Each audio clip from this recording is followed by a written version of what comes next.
Hello, in today's video I would like to show you how to create such a 360 degree photo with MIOPS Capsule360 and the MIOPS Turntable.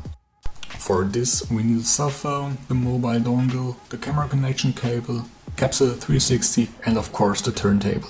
First we connect the camera connection cable to the camera. Then we connect the mobile dongle with the camera connection cable. Finally the cell phone must be connected to the mobile dongle and we are ready to start. Now we only have to assemble the turntable to get started.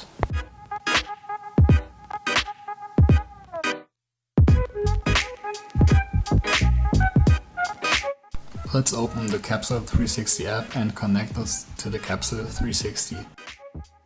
In the menu we select the turntable mode and get started. 30 FPS are suitable for a 360 degree photo for websites. But if you want to create a GIF or video, we recommend you choosing 100 or more FPS to get the best results.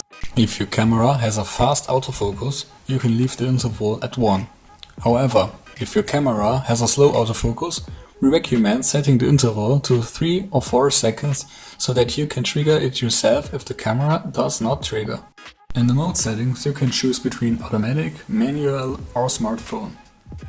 When choosing the smartphone mode, your smartphone will start shooting the 360 degree photo. But today we want to focus on the Capsule360 automatic mode. And now we are ready to go. We only have to hit the start button and the turntable is doing the rest.